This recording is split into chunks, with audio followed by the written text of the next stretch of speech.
चलिए, तो आज हम पढ़ने वाले हैं बुद्धि के प्रमुख सिद्धांत। ठीक है, तो देखिए इसमें सबसे पहला है एक कारक सिद्धांत, यूनिफैक्टर थ्योरी। इस यूनिफैक्टर थ्योरी को किसने दिया है? अल्फ्रेड बिने ने।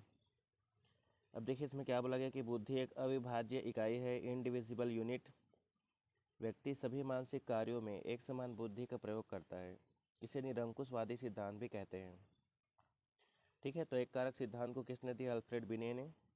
और इसमें बुद्धि को क्या माना गया है? अविभाज्य इकाई। चलिए दूसरा देखते हैं, द्विकारक सिद्धांत, टू फैक्टर थ्योरी। प्रतिपादक कौन है आपके? Charles Spearman. मुख्य विचार है, देखिए इसमें बुद्धि है जो दो कारकों से मिलकर बनी है। पहला है सामान्य कारक, जनरल फैक्टर। दूसरा है आपका विशिष्ट कारक, स्पेशल फैक्टर।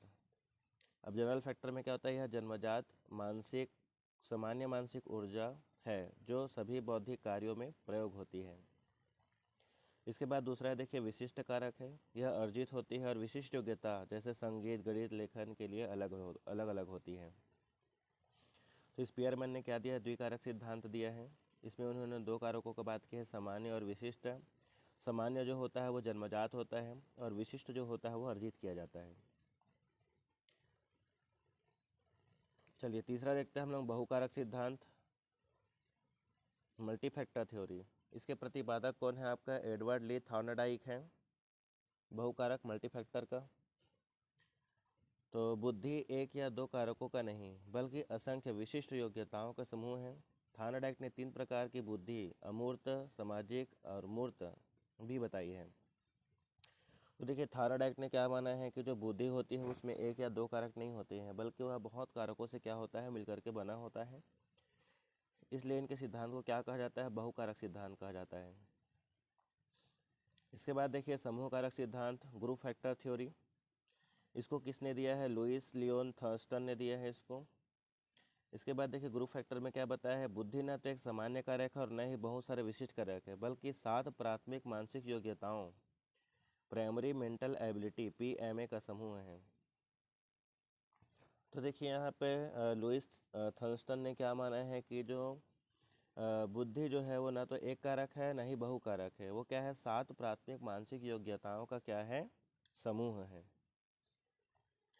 चलिए अब हम लोग तीसरा देखते हैं, पांचवा देखते हैं यहाँ पे, त्रिआयामी बुद्धि या बुद्धि संरचना सिद्धांत।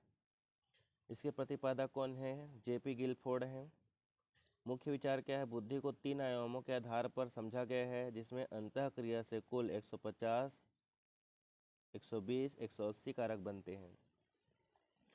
सबसे पहले देखिए इसमें संक्रिया है, ऑपरेशन, जिसमें मानसिक प्रक्रिया होती हैं। विषय वस्तु, कंटेंट, जिस पर सक्रियाँ लागू होती हैं। और अंत में है उत्पाद, संक्रिया का परिणाम प्राप्त होता है। तो 3 आयाम है, ऑपरेशन, कंटेंट, प्रोडक्शन। इसके बाद देखिए आपका छठवा है बहुबुद्धि का सिद्धांत है। इसको किसने दिया? हार्वर्ड गार्डनर ने। और ये CG टेट और C-टेट का मोस्ट इम्पॉर्टेंट टॉपिक है ना, फेवरेट टॉपिक है, ये पूछता ही है। इसके प्रकार पूछता है तो इसको आपको अच्छे से पढ़ लेना है। इसका वीडियो भी डल चुका है, मैं डाल चुका हूँ। इसमें उदाहरण को भी पूछता है कि मान लो कोई संगीत, कोई कोई जो बच्चा होता है या कोई जो व्यक्ति है ना, कोई छात्र है जिसको क्या संगीत पसंद है ना, तो उसमें किस प्रकार की बुद्धि होगी, इस प्रकार से क्वेश्चन पूछता है। चलिए हार्वर्ड गार्डनर में देखते हैं, मुख्य विचार है बुद्धि किसी एक क्षेत्र तक सीमित नहीं है बल्कि है कई प्रकार के स्वतंत्र बिंदु हैं। शुरुआत में 7 अब 8 या 9 का अस्तित्व है, जैसे भाषाई, तार्किक, गणितीय, स्थानिक, संगीतात्मक, शारीरिक, संवेदी, अंतर्व्यक्तित्व, अंतराव्यक्तित्व, प्रकृतिवादी और अस्तित्ववादी। साथ में आपको इसके प्रकार को भी याद कर लेना है। हो सकता है पूछ दे कि निम्न में से कौन सा बहुबुद्धि है ना, बहुबुद्धि के अंतर्गत नहीं आता है करके, तो इसको आपको प्रकार को भी पूछ सकता है। तो इसमें क्या बोला गया है कि कुल 8 प्रकार की बुद्धि बताई गई है, जैसे भाषाई है, तार्किक, गणित है, स्थानिक है, संगीतात्मक है, शारीरिक गतिक है, अंतर्व्यक्तित्व है, अंतराव्यक्ति है, प्रकृतिवादी है, अस्तित्ववादी है, इस प्रकार से है ना। तो आपको याद रखना है कि बहुबुद्धि का सिद्धांत किसने दिया है और कितने दिए हैं। चलिए सातवां है, इसमें त्रितंत्री सिद्धांत है, ट्रायर्ची थ्योरी ऑफ इंटेलिजेंस है। इसके प्रतिपादक कौन है? रॉबर्ट स्टर्नबर्ग हैं। है ना। मुख्य विचार क्या है कि बुद्धि 3 उप सिद्धांतों पर आधारित है जो मिलकर व्यक्ति को सफल बनाते हैं, है ना। पहला है इसमें घटकीय या विश्लेषणात्मक बुद्धि है, समस्याओं का विश्लेषण करने के लिए। इसके बाद है आपका अनुभाविक स्लैश रचनात्मक बुद्धि है, नई परिस्थितियों में अंतर्दृष्टि और रचनात्मकता के लिए। तीसरा है इसमें संदर्भगत या व्यवहारिक बुद्धि है, वातावरण के साथ समायोजन और व्यवहारिक ज्ञान के लिए, है ना। तो ये जो 7 प्रकार के जो सिद्धांत है आपको याद होने चाहिए। कौन कौन से जो जो प्रतिपादक है वो क्या सिद्धांत दिए हैं ये याद होना चाहिए।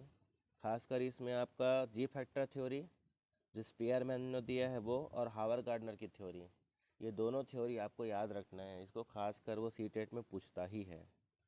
ठीक है, तो आज के लिए इतना ही, मिलते हैं अगली वीडियो में, तब तक के लिए बाय बाय।